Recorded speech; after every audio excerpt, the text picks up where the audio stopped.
Hello, everyone. So welcome to today's webinar on the role of religion and spirituality in recovery from serious mental illnesses. This webinar is sponsored by the Northeast and Caribbean Mental Health Technology Transfer Center, or MHTTC, housed at Rutgers School of Health Professions and the Department of Psychiatric Rehabilitation. My name is Katy Rivera, and I'm the project coordinator of this center and will be facilitating the webinar today. The MHTTC is funded by SAMHSA, the Substance Abuse and Mental Health Services Administration, to enhance the capacity of the behavioral health and other related workforces to deliver evidence-based and empirically supportive practices to individuals with mental illnesses. Please visit the MHTTC network website for additional information at mhttcnetwork.org. If you're interested in staying up to date with the events and products the Northeast and Caribbean MHTTC is providing, please sign up to receive our email communications. You can sign up at the bit.ly link that will be provided on the screen, or I will include it in the chat box. Following the webinar, you'll be asked to complete a brief survey.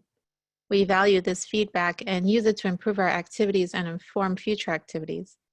The surveys are also important because our continued funding is linked to the completion of these surveys. So we thank you in advance for your feedback.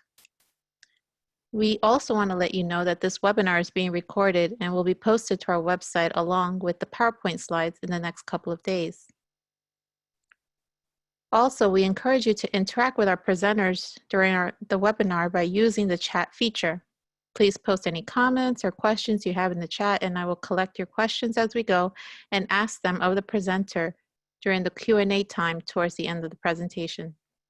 During the webinar, our presenter may pose questions to you, so please use the chat feature to answer these questions. This presentation was prepared for the MHTTC network under a cooperative agreement from the Substance Abuse Mental Health Services Administration, or SAMHSA. All material appearing in this presentation, except that taken directly from copyright sources, is in public domain and may be reproduced or copied without permission from SAMHSA or the authors. Citation of the source is appreciated. This presentation will be recorded and posted on our website. At the time of this presentation, Eleanor F. McCann-Katz is serving as SAMHSA Assistant Secretary. The opinions expressed herein are the views of the presenters and do not reflect the official position of the Department of Health and Human Services, DHHS, or SAMHSA. No official support or endorsement of DHHS, SAMHSA, or the opinions described in this presentation is intended or should be inferred. Now let's begin our webinar. We have two presenters with us today. We have Dr. Anne Murphy, who is an associate professor and co-director of the Northeast and Caribbean Mental Health Technology Transfer Center in the Department of Psychiatric Rehabilitation and Counseling Professions at Rutgers School of Health Professions. Dr. Murphy conducts research focused on interventions to improve the lives of people with mental illnesses and previously provided psychiatric rehabilitation services. She also teaches within the Master's in Science in Rehabilitation Counseling and PhD in Psychiatric Rehabilitation Program at Rutgers. As co-director of the MHTTC, a federally funded center, Dr. Murphy works to enhance the capacity of the behavioral health workforce to provide evidence-based mental health interventions. Dr. Murphy's work is informed by her lived experience in recovery from mental illness. We also have Dr. Mark Salzer, who is a psychologist and professor of social and behavioral sciences in the College of Public Health at Temple University. He is also the principal investigator and director of the Temple University Collaborative on Community Inclusion of Individuals with Psychiatric Disabilities, a rehabilitation research and training center that has been funded by the National Institute on Disability, Independent Living, and Rehabilitation Research since 2003. So we welcome you, and I'm going to hand it over to our presenters.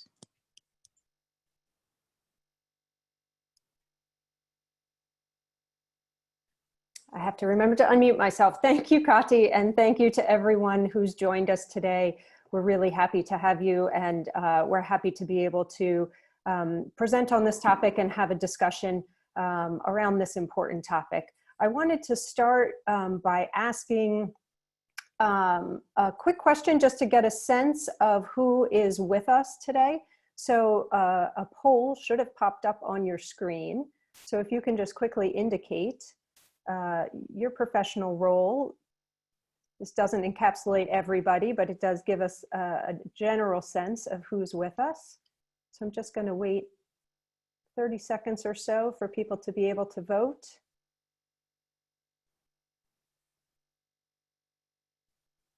Okay, so it's looking so far like, there we go. I'll share it with everybody so everybody can see. We have about 30, around a third mental health clinicians, a little under a third peer supporters. That's great. About 14% addictions, 7% clergy, 20% other, and one psychiatrist with us. So welcome to everybody. And I see some people typing in the chat box some of the options that I didn't list. So thank you for your understanding there. So that's great. That just gives us a little bit of a sense. So I wanted to start today just with this quote that I found in an article written by someone who's relied on his spirituality and faith as he's lived with his mental health condition. It says, after living with a psychiatric illness for the last 17 years, I feel that I now know who I am, where I'm going, and who I've become. During this long journey, spirituality has given me the resilience and the capacity to bear and live with personal pain, to accept difficulties, and to find meaning in my experiences. Prayer has led me to this acceptance in my life, and there is not a day that goes by without prayer and a strong spiritual connection with God. This isn't everyone's experience, but I did want to just start us off by highlighting some of the ways that religion and spirituality can serve as a support to those who are experiencing psychiatric conditions. And I thought it was a good place to start as we talk about the role of religion and spirituality in recovery from mental illnesses.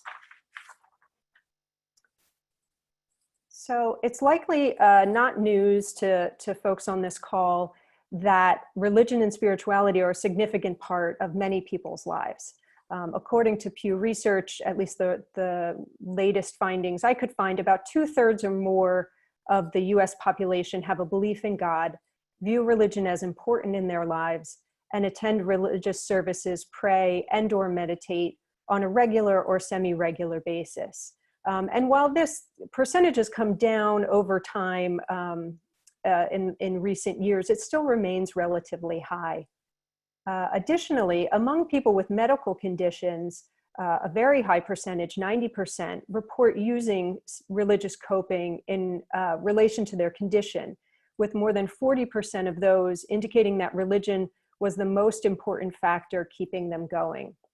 So there's a wealth of research that really suggests that for the general population and for people with medical conditions, that religion and spirituality serves as a great support to them. So this webinar today, though, is focused on people living with psychiatric conditions and particularly recovering from psychiatric conditions. So I wondered what you thought about what these percentages look like among people living with psychiatric conditions. So I'm gonna just put up one more poll. Let's see here. And ask you, do you think that people with psychiatric conditions look similar in terms of their endorsement of religion and spirituality as the general population, less than, about the same as, or more than the general population? So again, I'm just gonna hang in for a second so people can respond.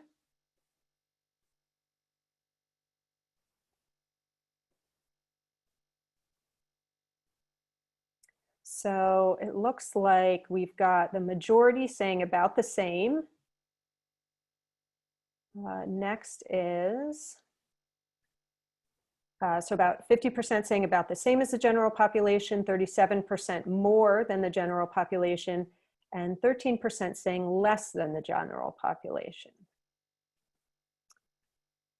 Drum roll. So yes, individuals with psychiatric conditions do have about the same or more, depending on the statistics we look at, endorsement around religion and spirituality and the use of religion and spirituality to cope with the symptoms of mental illness.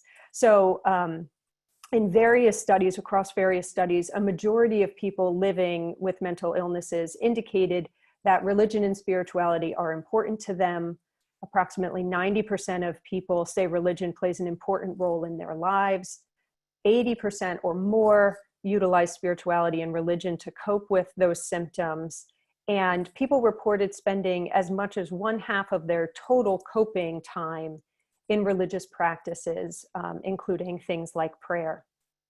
Interestingly, even among young adults who, generally speaking, are less religiously affiliated, 62% in one study, 62% mentioned religion and spirituality in the context of their mental illness with little to no prompting.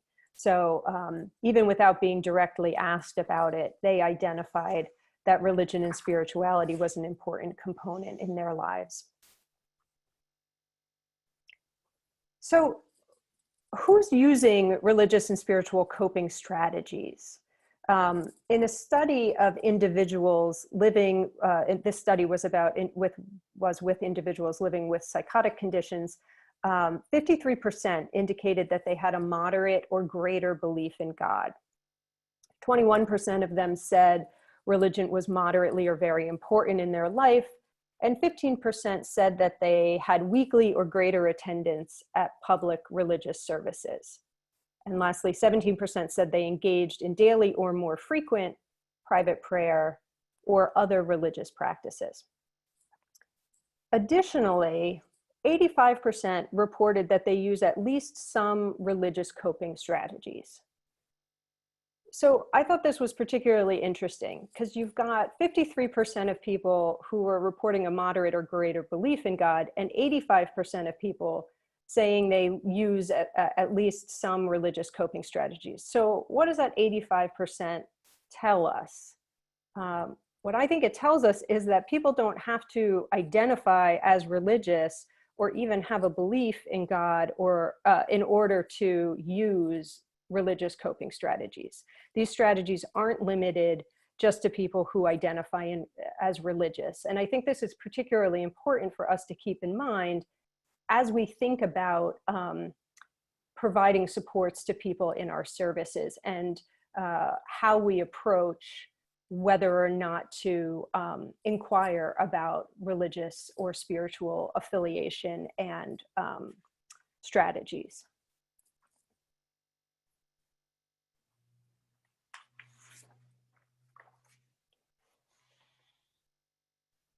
So in terms of the role that religion and spirituality can play in recovery, we can ask why individuals with psychiatric conditions might engage in spiritual and religious activities and practices and how these might relate to their recovery. We've already mentioned that for some people, religion and spirituality can offer positive coping support.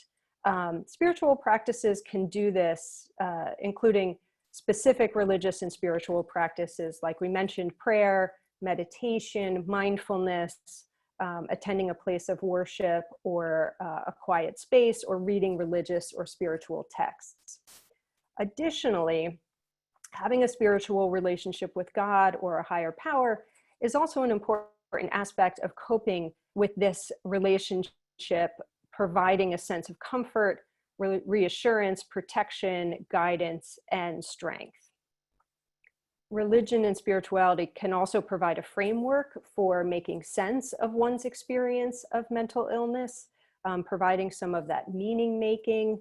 People may be able to interpret or understand unusual experiences they may have related to some of their symptoms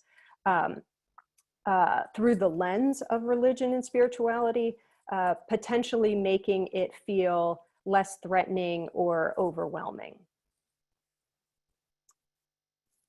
Additionally, they offer a community of support, both human and divine support, to help reduce isolation and loneliness. Many people provide opportunities within religious and spiritual communities for value-driven, rewarding role and activities in which the individual is seen and valued beyond the confines of their mental health condition to what they're able to offer and bring in terms of their gifts and their relationships. Religious and spiritual acts may also impart a sense of control and meaning by providing a perspective beyond oneself and a sense of control over things that they may otherwise feel out of control around. People also report that religious beliefs help to keep them going. And in a systematic review, a qualitative systematic review of many of the studies on religion and spirituality and mental health, it was also highlighted that their religious and spiritual beliefs also include keeping them alive from the perspective of reducing their likelihood to hurt themselves or die by suicide. So all of this suggests that for some people, religion and spirituality really help to aid in moving them forward in their recovery process. This is an interesting, something that I found particularly interesting in what exists in the literature. Clients and providers have different views on how spirituality and religion can be helpful. So clients reported regarding spirituality as a source of giving and receiving love and care. So a mutuality of relationship there in which they both have an active role in providing love, support, care to others, and also in receiving, similarly, that love, support, and care from the community. Alternatively, providers, professionals, regarded connection with religion and spirituality as a means of receiving support and managing symptoms. And so while I just mentioned in the previous slide that religion and spirituality can provide support and may help some people with coping around their symptoms, I thought it was sort of notable the difference here, that the view from individuals with a lived experience of mental illness was really around that mutual relationship, the giving and receiving, the action-oriented relationship within the community. But that providers were viewing it more as the person being in a recipient role, that their activities in religious and spiritual communities and other practices would be a way of receiving support.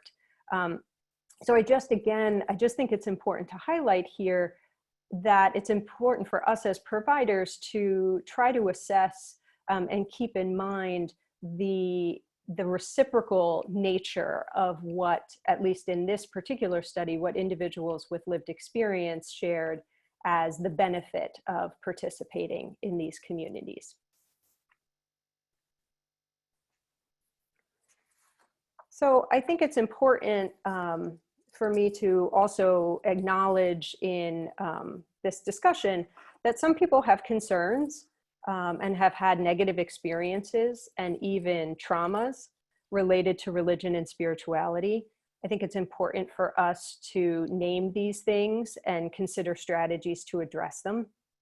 So for example, some people experience spiritual struggles with the divine as it relates to their life experiences or their mental health conditions.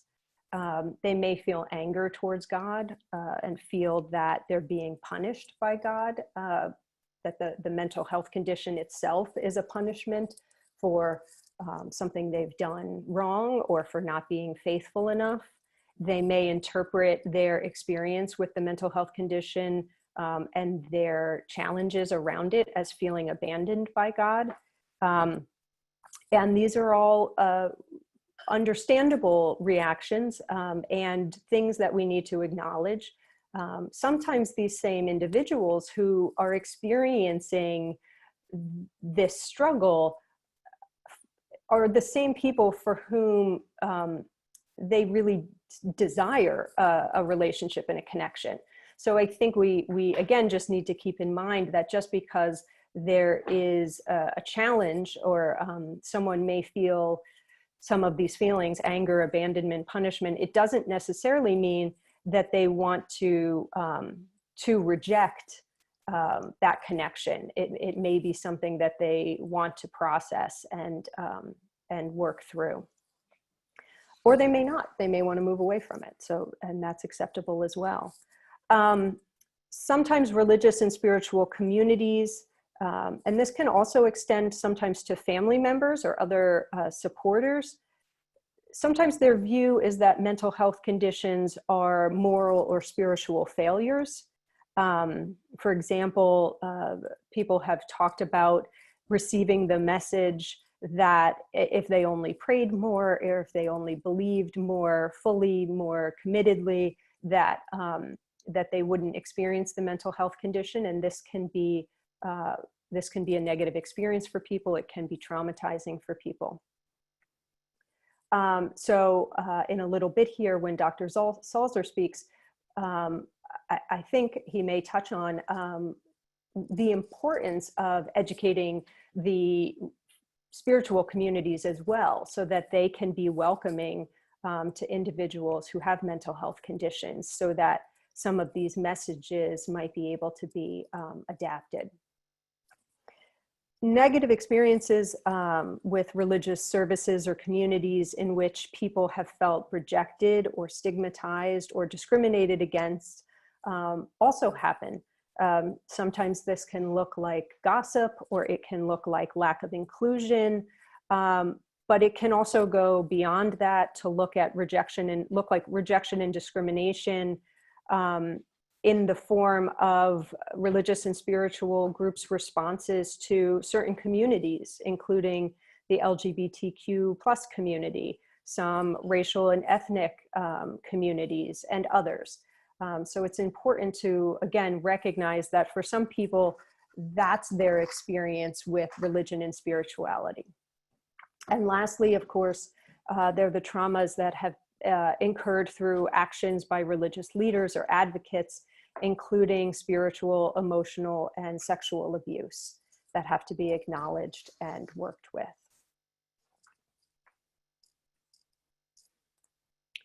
Another point that I think is important to address in the discussion is that sometimes mental health providers have concerns regarding incorporating religion and spirituality into mental health services. They may be concerned about a potential link between psychiatric symptoms and religion or spirituality. So I just want to be clear that the research has failed to support a relationship between psychopathology and religion. Specifically, some research with people with psychosis in an analysis, systematic review of studies on individuals with psychosis across 10 studies that they looked at. 4 of those studies found less psychosis among people who were more religiously involved. 3 studies found no association at all, and 2 studies found some mixed results, but within that, they didn't necessarily find a causal relationship there. So often people are particularly concerned about individuals who are experiencing psychosis and the connection between religion and spirituality and psychosis. So I think that's particularly important to highlight. There is some research that suggests that people with religious delusions may experience more severe illness, but it doesn't assess the link between religion and spirituality beliefs and or practice and those delusions, or the severity of those delusions. So some research suggests that religious activities not associated with symptoms among people with psychosis may actually improve long-term prognosis. So there's some some evidence to suggest that, again, that religion, those religious and spiritual practices may be effective at coping with some of those symptoms. In considering the connection between an individual's symptoms and their religious or spiritual beliefs, it can also be helpful to recognize that what might look like a religious, I'm going to say problem in quotes here, may just be the language or lens through which a particular symptom is being conveyed. So what I mean by that is, if someone has a religious delusion and they're a religious and spiritual person, their religious beliefs are not likely to have been the cause of that delusion. They likely would have experienced that delusion regardless, but the content of that delusion might have been different if they weren't religious or spiritual. Similarly, some people have concerns around obsessive compulsive disorder with scrupulosity, which is a type of OCD that has religious and moral obsessions and related compulsions. Again, the obsessions aren't caused by the person being religious, but the specific content of those obsessions may be related to that. If they hadn't been religious or spiritual, it's likely that the content of the obsessions would just be different content, but they would still experience those obsessions and compulsions. So I just want to point all of that out to say that there really isn't evidence that religion and spirituality exacerbates symptoms or contributes to the exacerbation of symptoms. Rather, it may just provide the specific content of those symptoms or the association of those symptoms. So we have identified that religion and spirituality can be helpful for many people living with mental health conditions to cope with their experiences, to find meaning in their lives, to connect with communities that are supportive and establish reciprocal relationships within those relationships. We've also identified some concerns that clinicians sometimes have around pursuing discussions about spirituality and religion with people that they're working with. I'm catching myself here. I'm saying clinicians, but I'm meaning that to be a very broad term to include anyone who's working to support someone with mental health conditions, so including peers and others. But what we also know is that many people with serious mental illnesses would like religion and spirituality incorporated into their mental health services and supports. 58% expressed interest in including spirituality in their mental health services. And while religious affiliation and general spirituality and religion was associated with this effort, with this interest, over a third of people who expressed interest in having spirituality and religion incorporated into their services have no religious affiliation. So this interest goes beyond just those who identify with a specific religious affiliation. This being said, many find that clinicians, providers, peers ignore, dismiss, or otherwise pathologize this interest.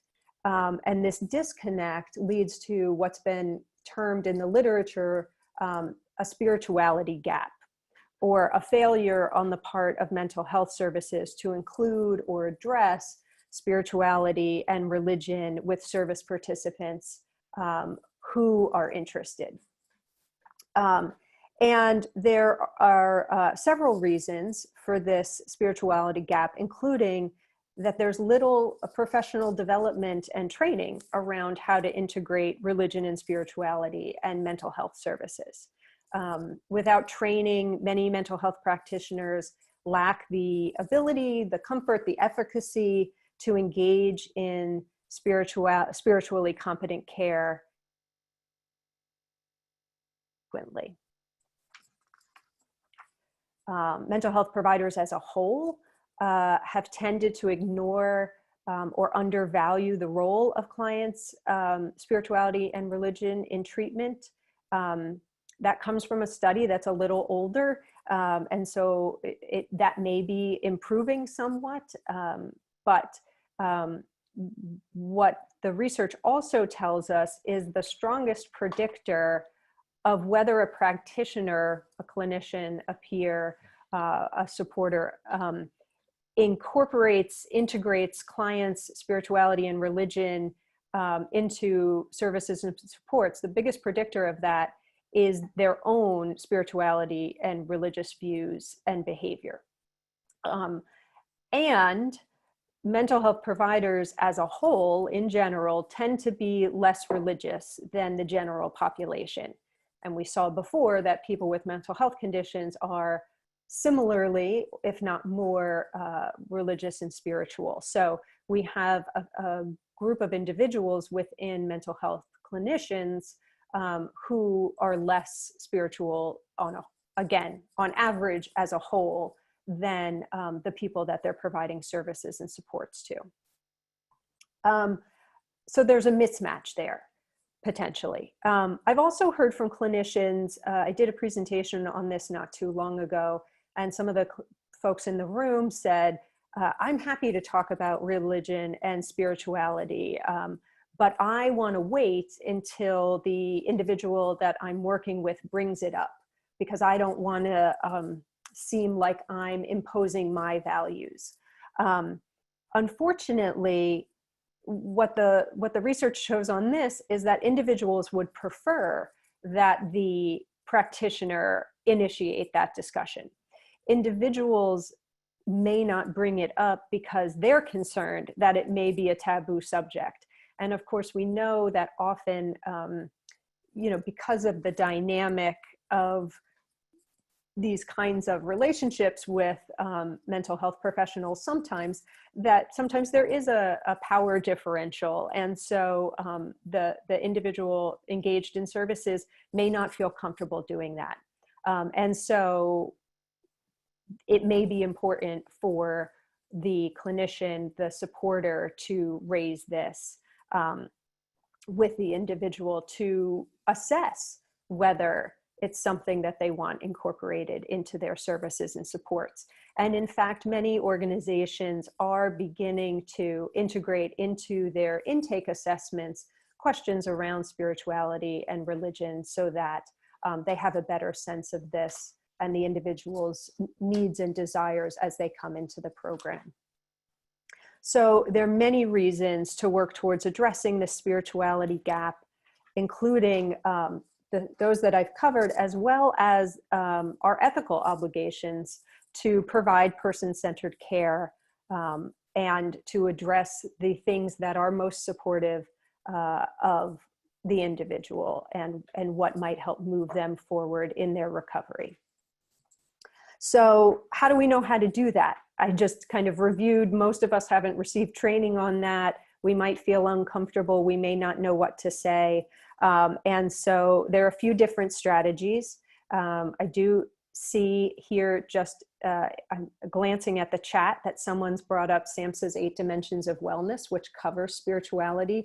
And I do have a slide. Oh, I might have taken it out of this actually. But certainly one of the strategies is to utilize a holistic approach to working with somebody and having them identify their strengths, their areas of need, and their areas of support in all of the 8 dimensions. And by doing that, you include spirituality in that, but don't focus exclusively on spirituality. And that may be more comfortable for some people. In order to provide some additional concrete, actionable steps that providers and faith communities as well can take to work to bridge this gap, I'm going to turn it over now to Dr. Mark Salzer, and he's going to share with us some of the work that he and his center have been doing. Great. Thank you, Anne. And I'm also not sure I'm able to forward the slides, so I might have to ask you to do that. First of all, I just wanted to say thank you for your great overview of everything. And I'll just let everybody know that whenever Dr. Murphy wants to do anything that involves me, I'm always happy to do it. She's been a terrific colleague for a long time.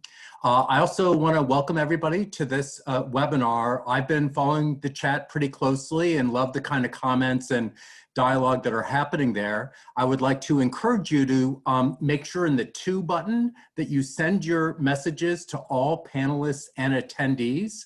So the comments don't just go to the panelists unless you want them to just go to the panelists. So it's a little Zoom thing that we all need to get to know. So it's great to be with everybody today. I direct a center that we call the Temple University Collaborative on Community Inclusion, and I didn't include the rest of individuals with serious mental illnesses, significant mental illnesses. We're funded by NIDLR, which is the National Institute on Disability, Independent Living, and Rehabilitation Research, and we have a very similar disclaimer. While we're federally funded, the contents do not necessarily represent the policy of the U.S. Department of Health and Human Services, Administration on Community Living, NIDLR, and we shouldn't assume an endorsement by the federal government. The work that we do in our center is around inclusion, trying to raise awareness about what inclusion is, what it means, what the current state of inclusion is for people with significant mental health issues, and interventions for promoting inclusion. Our focus on inclusion really takes both a legal and a human rights orientation. The legal orientation is based on the Americans with Disabilities Act that gives individuals who experience disabilities the right to the opportunity to basically live in the community like everyone else. That means work, going to school, parenting, leisure recreation, and in some cases, faith as well. It's also a human right based on the Declaration on Human Rights signed by the United Nations in 2006 that also talked about inclusion, and the opportunity to live in the community like everyone else is a human right for all people who experience disabilities, and that includes people who experience significant mental health issues. So that's really the orientation that I take with this kind of work. And what I'll be talking about in the next maybe 25 or 30 minutes or so are some of the strategies that we've pulled together for promoting inclusion of individuals in faith community, not necessarily just for their mental health benefit, even though we do talk about that, but mostly from the rights perspective, that people should have the opportunity to do things just like everyone else. Next slide, Anne. Great, thank you. So one reference I'd like to point you to, we created a document a few years ago called Well Together. This document really lays out a number of things that I'll be talking about the importance of inclusion and different strategies or fundamentals for promoting inclusion of people with lived experience of mental health issues. I'd encourage you to take a look at it. It's got a lot of information in there. You can basically Google Well Together and my last name, Salzer. That's one way to get it. If you have trouble, go ahead and send me an email and I'll be happy to send it your way. One of the things that we focus on in regards to inclusion and participation in faith communities is the need to expand the paradigm a little bit in how these conversations are happening, especially within faith communities. One thing where there's a lot of conversation happening right now is faith communities serving or supporting the mental health needs of their congregants. And this is particularly important these days, where depression, anxiety, suicide, substance use is a major issue that's happening right now. And faith communities are actively involved in those conversations. And I'd really encourage you to check out the Partnership Center, which is part of Health and Human Services and the federal government. They've got a lot of resources in this area. The work that our center does is we talk about not necessarily how faith communities can actively get people mental health services, but instead what faith communities and what provider community can do to support people in being engaged in faith communities to the extent that they'd like to participate in the faith community. So it's really expanding the paradigm a little bit from faith communities referring people to mental health services instead to faith communities being available and welcoming and embracing of people who experience mental health issues for some of the reasons that Anne mentioned in her presentation, that they have not always been welcoming and embracing. Next slide, Anne. So we've developed a couple of documents that you might be interested in looking at. And again, we will be sending out the PowerPoint, so you'll be able to see, look at this not so user-friendly web link, but you can also find this on our website as well. One of our documents is about how to develop welcoming faith communities, and especially the role that providers can take in promoting engagement in faith communities. Next slide. And here are 5 of the things that we talk about that strategies can do for promoting inclusion. We don't mean for this to be viewed as an exhaustive list. There are a lot of things that mental health providers are doing currently to support people being engaged in faith communities, but these are just some of the more common ones that we've been coming across in our conversations with people. The first one, from a very basic standpoint, is for the provider community and the faith communities to develop formal relationships or formal connections.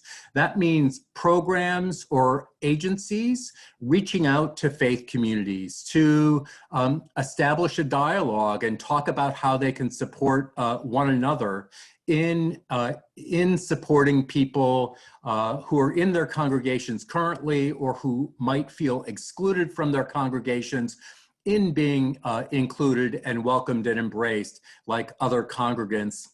It's also supporting faith communities in reaching out to the behavioral health system as well. Related to that is point number 2, and that's really promoting or encouraging outreach and inreach. The outreach is the behavioral health system and behavioral health providers reaching out to faith communities to see what resources are available, what opportunities are there for individuals to participate in their communities, and also provide opportunities for faith communities to be engaged in behavioral health programs and in agencies. And I must say, I have seen some of the chat messages that people have written. I'm not sure if they went out to all panelists and attendees, but some people have clearly heard the message from supervisors and from other people in their organizations that we can't do these kinds of things, that it's illegal or it's forbidden based on Medicaid funding or those kinds of things. And it's actually not completely accurate. We certainly can't proselytize, but we can support engagement and interaction between faith communities and the behavioral health community. So I think it's important for all of us to learn more about this relationship and really question these messages that we might be hearing from people who might not know enough about this topic. I'm not going to go into that in a lot more detail. That's probably a whole separate webinar by itself, but it's I would challenge that for those who are hearing those messages. The third thing that providers can do, and I'm sure a lot of you who are part of this webinar today do this already, is to really follow up on questions. We often ask people in intake whether or not they're a person of faith, what their faith might be, and then we leave that in a document somewhere and really don't follow up with people about that. And the issue is we do need to follow up on that and ask people if they want support in being engaged in their faith communities, and support their engagement. If somebody has a goal of attending a community a certain day during the week, we can help them with calendar reminders, help them figure out how to get there. So transportation is a major issue that limits people's participation in faith communities. And these are the kinds of things that we can do to support individuals.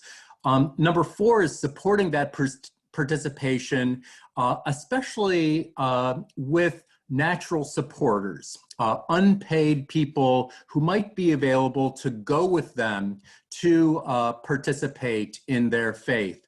A lot of times when I've talked to individuals who have not been as engaged in their faith, they've said that they have nobody to go with, they don't know anybody, they're embarrassed, they're concerned about not being fully welcomed, and establishing those natural supports, somebody to go with them, somebody who might encourage them to attend with them.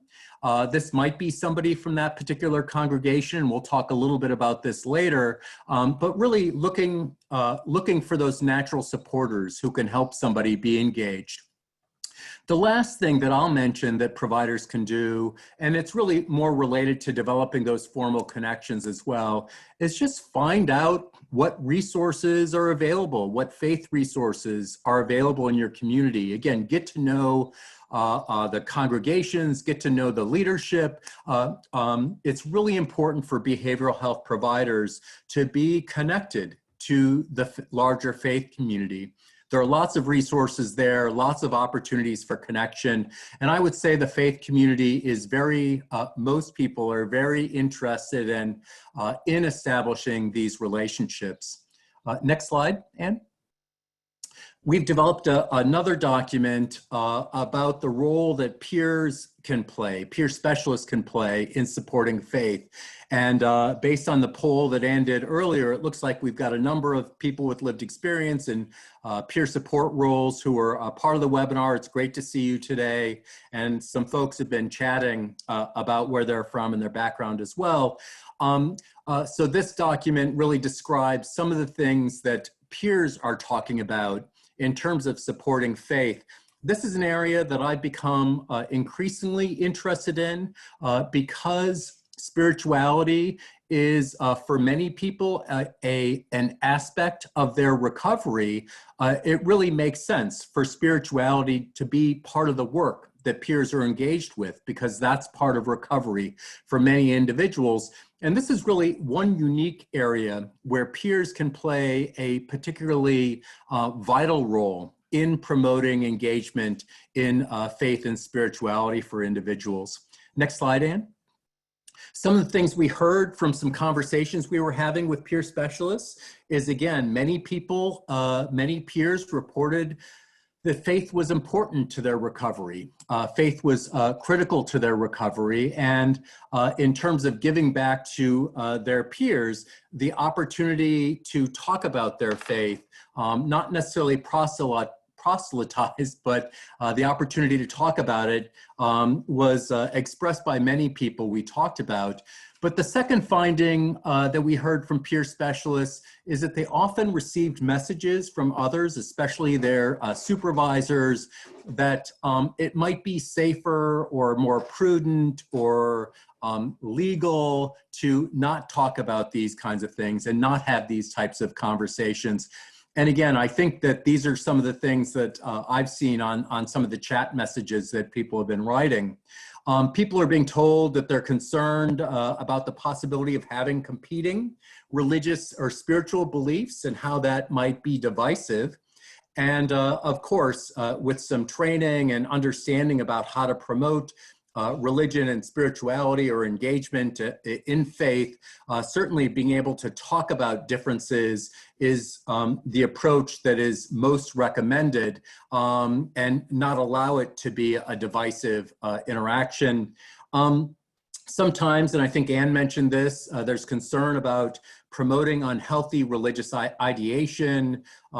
Faith may violate some funding rules. And again, I think that was mentioned in some of the chat. And again, as Anne mentioned, some peer specialists may have already or also had their own negative experiences with faith and faith communities, and they might be uncomfortable talking about this with peers that they're supporting. Next slide, Anne. Oops, I don't see the, oh, there we go, thank you. Some of the recommendations in these conversations that we've had with peer specialists, and again, I'm doing some more research with some colleagues in this area. Actually, right now, I just had a meeting this morning about this. Here's some recommendations that we heard from people.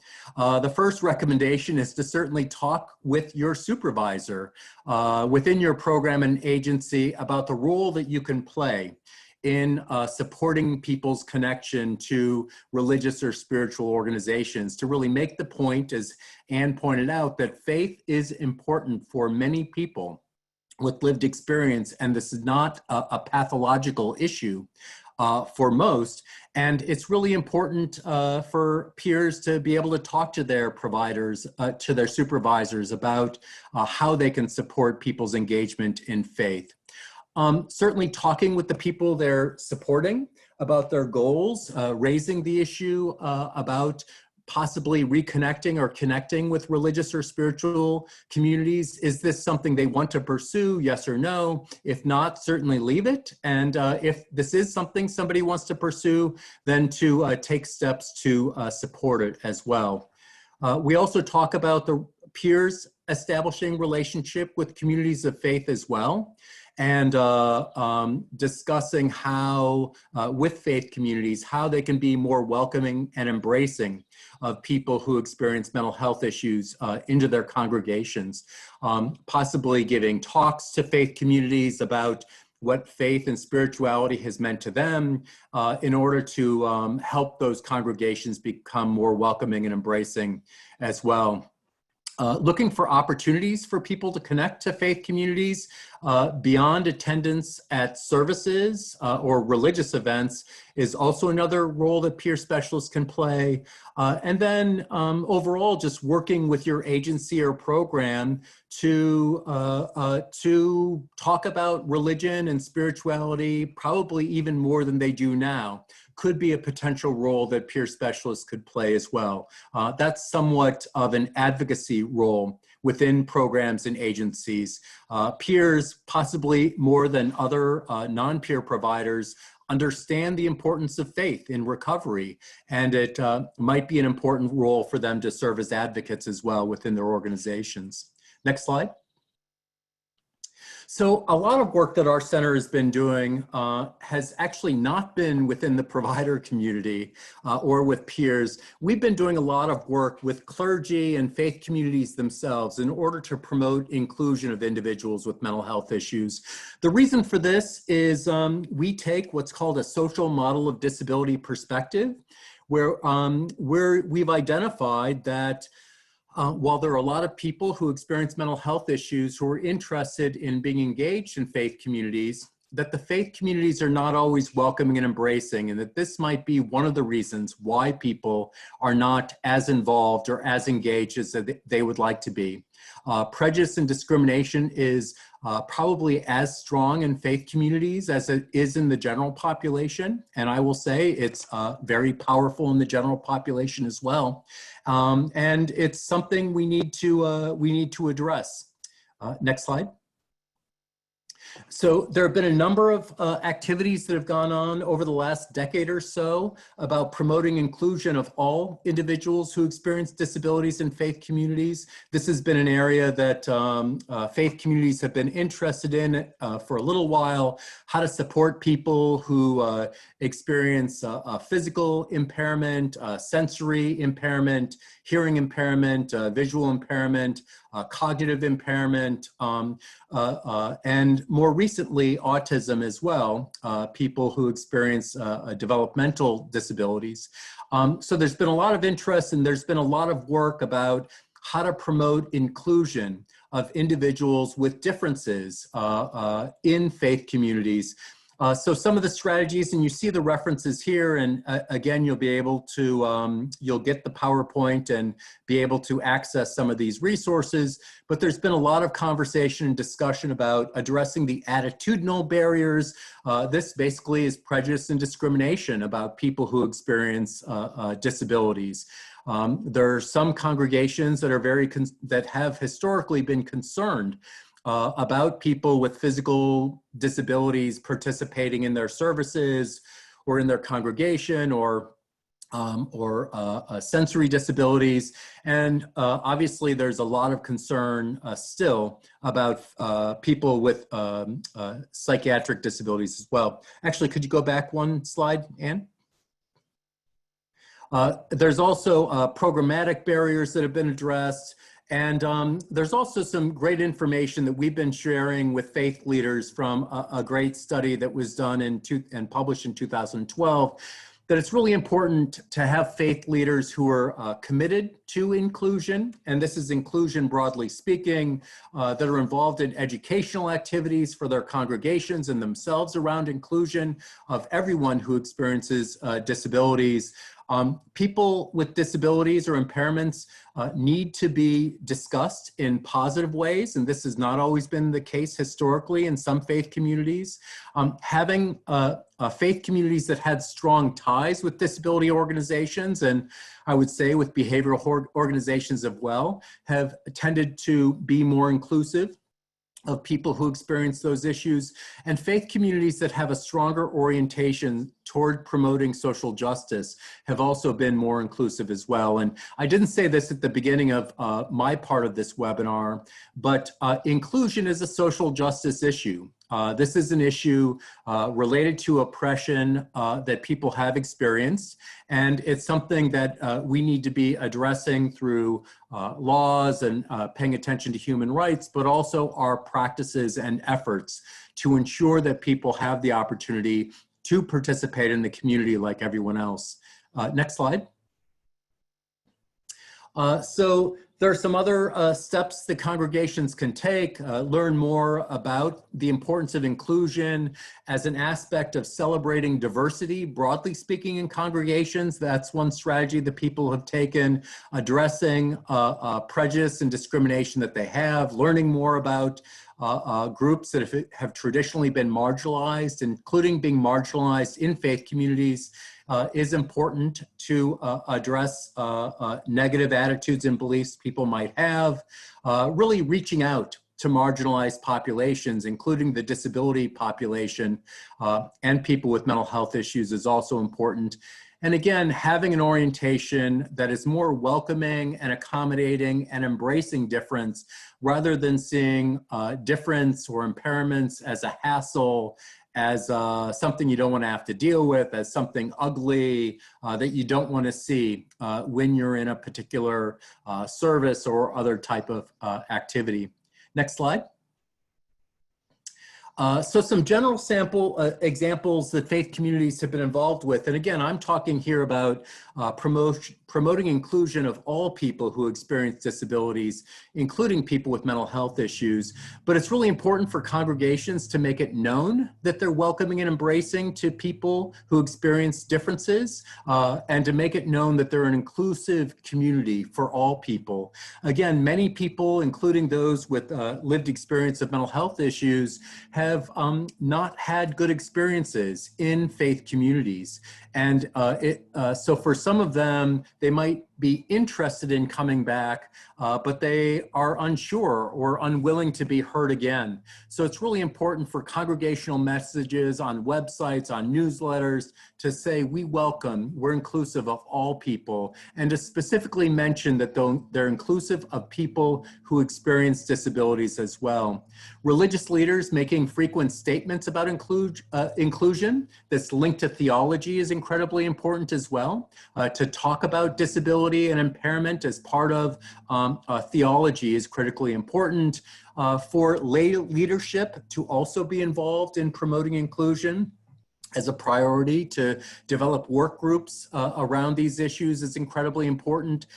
This is something that our center's been actively involved with in helping different faith communities, and I mentioned synagogues here, but help them establish these work groups to talk through how they can become a more welcoming and embracing environment. And then really encouraging frequent conversations among congregants about inclusion, and including fears of inclusion. And one of those fears is fears of violence, especially people with lived experience. Next slide, Anne. This is just an example of the type of messaging that's really important for people to to have out there, really welcoming those people who may have been unwelcomed in the past in faith communities. But this particular welcome message also includes messages about welcoming people who experience disabilities as well. Next slide. And then another strategy, again, general strategy the faith communities can take as well. This was a campaign around creating accessible congregations. It's called the Accessible Congregation Campaign. And basically the idea was to really publicize in all messaging why the particular congregation is welcoming and embracing of people with disabilities, and talking about this from a liturgical standpoint or a theological standpoint, as well as a rights and social justice standpoint as well. So you can check out this resource. I think it's easily available on the internet. Next slide. So I mentioned before that one of the major barriers that we're hearing and that many of you may have experienced as you've interacted with faith communities is, unfortunately, just like the general population, leadership, faith leadership, and congregants seem to have similar attitudes and beliefs. This is my anecdotal observations as the general population about people with lived experience, people with mental health issues. And this is concerning. I've heard of faith communities talking about their need to do things to protect their children from people with mental health issues, which is always disconcerting when I hear these kinds of things. So obviously it's important for us as a behavioral health community to reach out to the faith community and share the information, not just in May. May is Mental Health Month, not just in October, but all the time. Because unfortunately, what we're doing right now is not having enough of an impact, and share the information about prejudice and discrimination and really counter some of the myths that people have. Talk about the fact that people are, in general, no more violent than the general population. That's critically important. People with lived experience are no more likely to be involved in gun violence than the general population. And in fact, the connection between mental health and violence is that people with lived experience are much more likely to be the victims of violence and abuse than the general population. And people experience what a colleague and I call verbal violence. They're threatened, they're called names, horrible things people are hearing. So it's really important for us to continue to get the message out to the broader faith community so they can become more welcoming and embracing. But one-shot trainings, one-shot presentations is probably not going to do it. It's going to take long-term conversations, communications, supporting clergy and talking about these things. It's going to take a lot of effort to address these things. Next slide. So some specific strategies that are being used in faith communities to become more welcoming and embracing. There is a big movement around mental health first aid training, and I think SAMHSA has been a supporter of this in the past, to support congregations in becoming more comfortable with mental health issues, talking about mental health issues, and responding if somebody might be in distress related to mental health issues. This is often one of the basic first requests that faith communities ask for, and we certainly think that this is important. It's a way of starting the conversation. I'm somewhat uncomfortable with keeping the conversation about symptoms and impairment, and really want to talk about the benefits to the congregation about inclusion of people who experience mental health issues in congregations, or including them even more because they're already present. But mental health first aid is certainly one approach. I mentioned different strategies for addressing prejudice and discrimination, having conversations, having speakers bureaus. Denver, actually, with their mental health system in the city of Denver, they have a great dialogue and conversations between mental health community and the faith community where they're really trying to address these kinds of things. Supporting faith congregations and being engaged with consumer and family advocacy organizations is critically important. That outreach and conversation is important.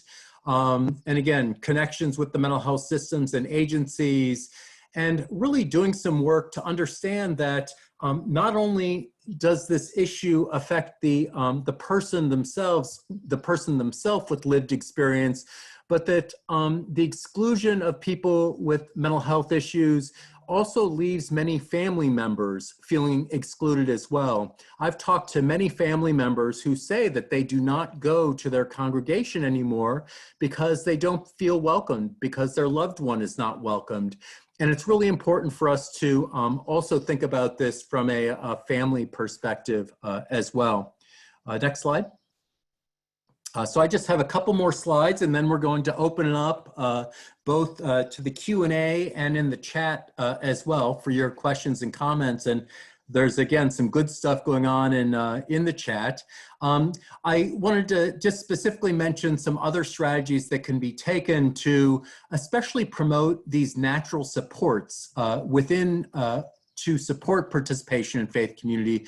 And again, most of this is based on conversations we've had with people where they feel like they don't know anybody in the congregation, they're worried about how they'll be treated.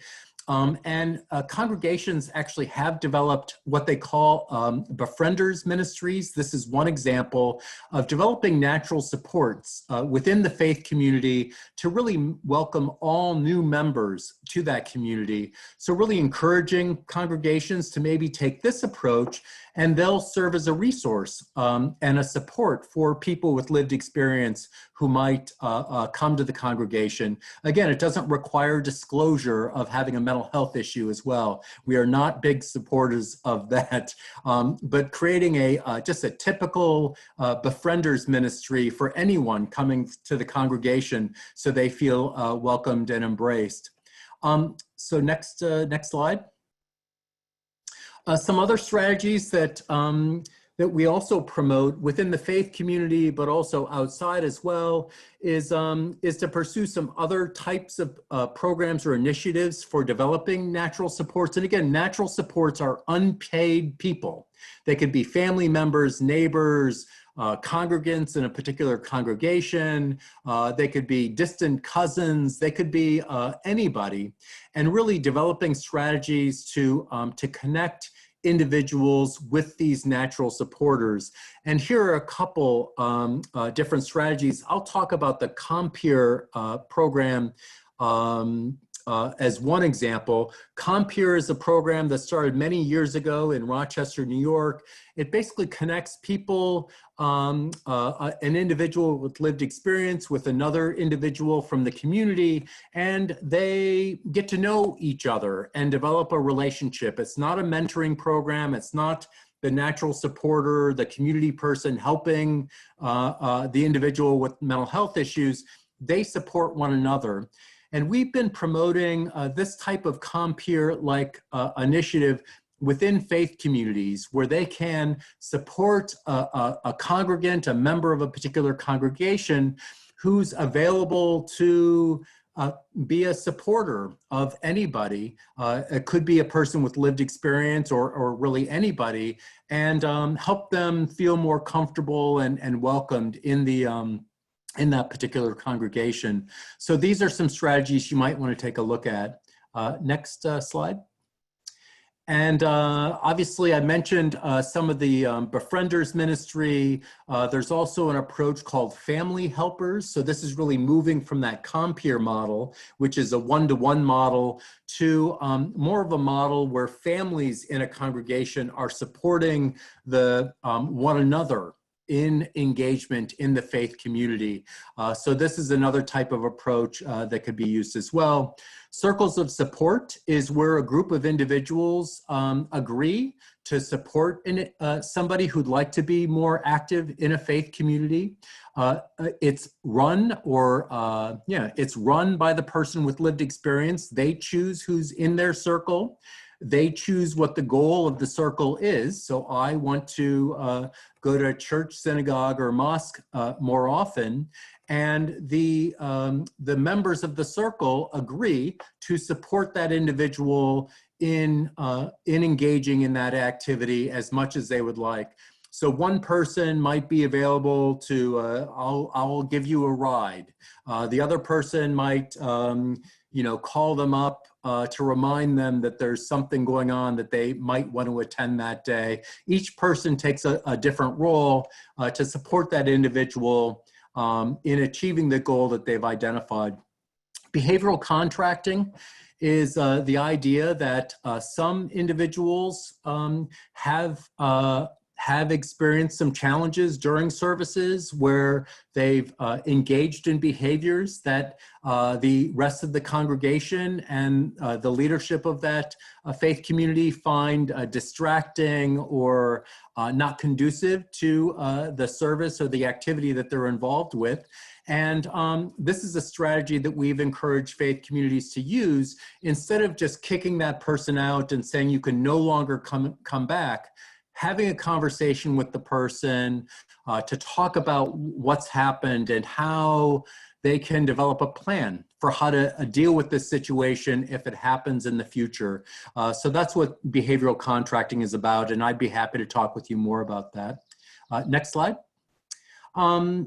And I think this might be my last slide, but these are, oh, it's not my last slide. These are just some additional conversations that, a particular faith community in Lancaster, Pennsylvania has been talking about, again, mostly having conversations about being welcoming and embracing of people with lived experience, how to overcome resistance that people may have. They've talked about making their services available online. And this is interesting given the recent COVID experience that we're all going through. For a long time, or we know that many people aren't participating because transportation's an issue, or they're having, it's hard to get out of bed to make it to a service in the morning or in the evening. And we've really been encouraging congregations to make services available online to increase access to many people, including those people who may have challenges because of mental health issues. And for a long time, we heard that this was not possible, that this would undermine their mission and what they're about, or even their spirituality. But thankfully, almost every congregation I know has gone online during this pandemic and found that it's not completely horrible. And I hope that most keep it going. Next slide. So I'm just going to go through these very briefly. I mentioned that creating alternative settings, using video cameras or other ways for people to participate as being one strategy for promoting inclusion.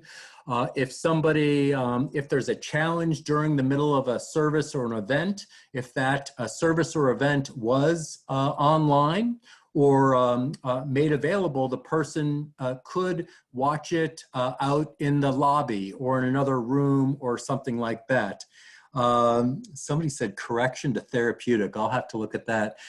There's also a Beit Midrash in Jerusalem. This is a place where more Orthodox Jews, in this case, study Torah, which is one of the most important things in the Jewish religion to do. And what's happened, because many individuals were not welcomed in, individuals with lived experience were not welcomed in typical Beit Midrashes, they developed a Beit Midrash that was welcoming for anyone, including individuals with mental health issues, with different behaviors and ways of thinking and communicating. So this was one way of creating a welcoming environment where they were unwelcome in other environments. And then the last slide. And these are just some other strategies that congregations are using. So one is there's a congregation in Tulsa, Oklahoma that's developed a bakery that involves people with lived experience and congregational members, and they work together in this business.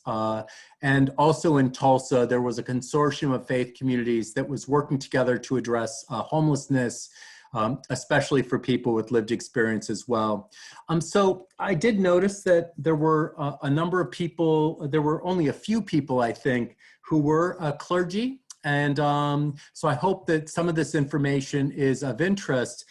For those who aren't, for the peer specialists and the other non-peer professionals who are on this webinar, I hope that some of these ideas might be useful to you as you start having more of a dialogue with faith communities and explore ideas for how you can support them or how they can support individuals with mental health issues to be more involved. So thank you for your time, and I've left a little bit of time for us to have a conversation. Thanks so much, Mark. That was really great. And we have about 15 minutes or so. If people have questions, I see there's been quite a robust discussion in the chat, which I'm thrilled about. I think some of what's been there is painful things. And so I'm glad that people are having the opportunity to voice those and to also acknowledge that hasn't necessarily led them to not want to be a part of faith communities, but to work to improve those relationships and those connections. And I also appreciate the support you're offering to each other. I saw, as Mark had seen, quite a few comments about not being allowed to provide support around spirituality and religion. And so and while I don't know all of the billing regulations and all of those sorts of things, I think with most of these things, there are ways to do them.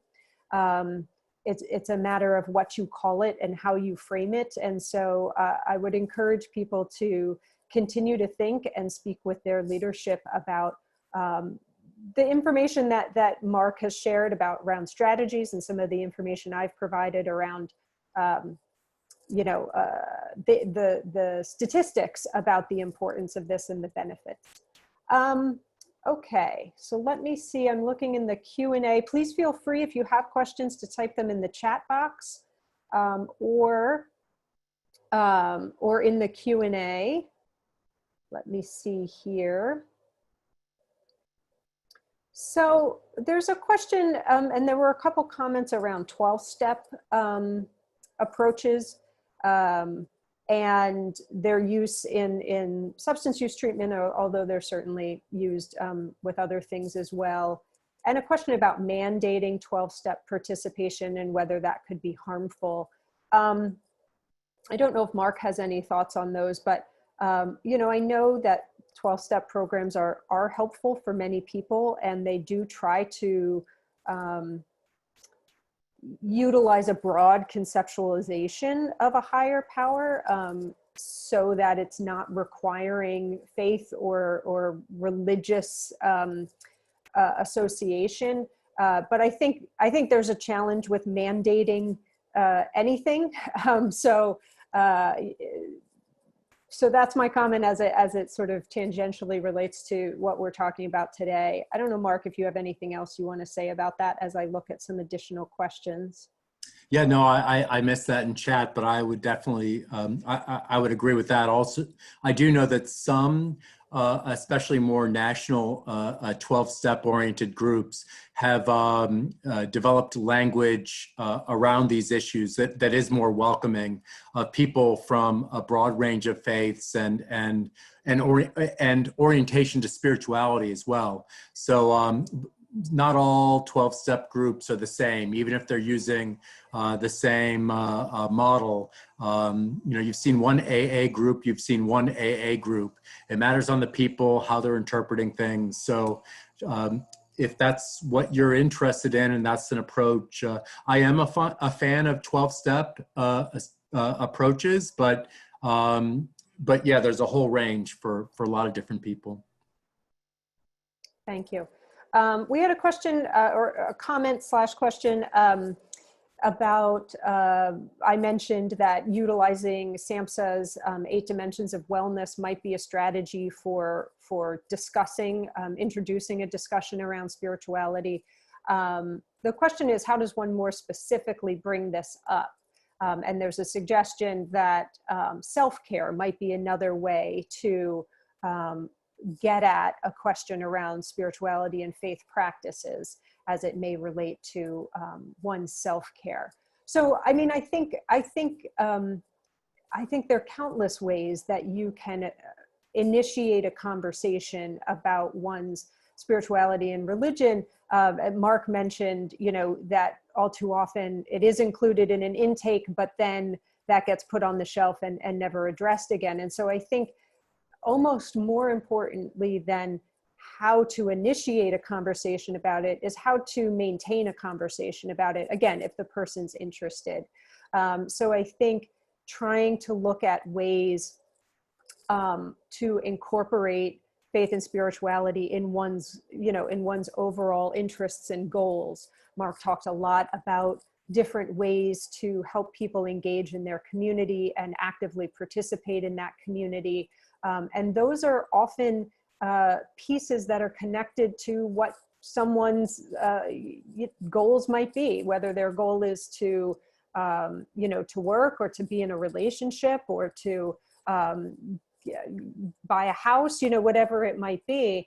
Connecting with those broader communities and being actively engaged in their community, with spirituality and religion being one of those, I think is a way to have it really come to life, not just through kind of naming it in an assessment and identifying that someone's interested in it, but actually sort of infusing it into all the work that you're doing with someone. Mark, if you want to add, no obligation. Nope, I thought that was great. Okay. Yep. I was looking at some of the Q&A topics. Please. Oh, yep. Thanks. So a couple of great comments and questions in Q&A as well. So Jennifer wrote, what can we do as a peer with a mental health lived experience to encourage our church to be involved and more accepting of people with mental illnesses, with mental health issues? And yeah, I mean, that's probably where a lot of people are starting. And the first thing I would say is I do want to recognize something Beth put in chat about her experience in talking about her recovery and the silence we heard. And Beth, I hear you, and I unfortunately hear this from many people. And there's a lot of discomfort out there in faith communities and outside. And I think it's very difficult and challenging. There are lots of people who are rightly concerned about disclosure even in their faith communities. I think finding allies is really important, and starting to have these types of conversations, hopefully with a committed group of individuals, is one way to do it. I know some people have worked with their clergy, and sometimes clergy also have experienced their own lived experience, and more clergy are talking about their own lived experience as well. So possibly going to leadership in your congregation and talking about or asking about ways that the congregation can talk more about these issues and be more welcoming and embracing. But it is tough. It'll take a while. The prejudice and discrimination, the perspectives are very well ingrained in the faith community as much as it is in the general population. Related to that actually is there was a question about whether there's an assessment tool one can use to get a feel about how congregants, or if you have a program to get I imagine how congregants think about where they're at in terms of supporting, I imagine being welcoming and embracing, or attitudes and beliefs about mental health issues, if I'm reading that correctly. And I do like the thought of one way of starting a conversation in a congregation is to use one of the many measures that are out there about prejudice and discrimination. related to mental health issues, and seeing if the congregation is willing to do a survey of the congregation on these issues to see where the congregation is at. And I'm a big fan of it because unfortunately I suspect that we'll see some things that some people might not be so happy about, but that'll be a great way to start a conversation. Or if everybody says great things, maybe it's a good way to start a conversation about what we can do then to put these attitudes and beliefs into action to really more actively support and welcome people with mental health issues. So those are two topics. Anne, I don't know if you have any thoughts on those.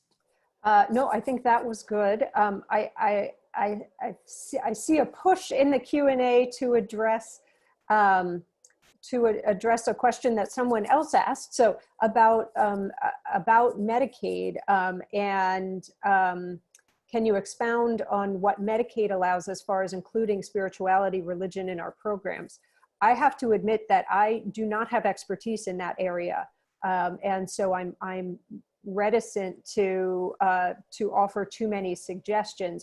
Medicaid is also varies state to state and what it will cover. There was a comment, I didn't note who made it, but someone from Illinois that was talking about they have a fairly simple structured way of including spirituality as part of self-determination and self-definition of goals and an aspect of wellness that allows it to be covered within Medicaid. I don't know, Mark, if you have any additional information about that. So I don't have, first of all, Medicaid language, as Anne mentioned, is different in different states, but the general, the issue is, what do we mean about talking about faith and spirituality, right? So no, I've not seen any Medicaid guidelines that say you can't talk about faith and spirituality. So I would really question those of you who are hearing that. This is actually a pretty old myth that's been out there for a long, long time. But we can't proselytize. We can't say you need to do this, or if you don't find this. There are definitely issues there. That's probably more of a legal liability issue rather than a Medicaid funding issue. I would encourage those of you who are running into this to do surveys, to look up information that's available online, to try to identify this language that people are mentioning or asking them what this language is. And also be very clear about how you'd want to talk about spirituality and faith. What I would say is there is a pretty strong movement in every healthcare discipline around doing a better job of including faith and spirituality in their conversations with patients, clients, consumers. So that leads me to believe that it's absolutely not the case that you can't talk about this in healthcare, because every discipline I know of has a policy or is developing something, and so take a look at it. There are experts, actually. There have been presentations, conversations about this, but I know the bottom line is it matters on what you're talking about, but in general, sure, you can talk about faith and support people's faith and spirituality. I would go even that far.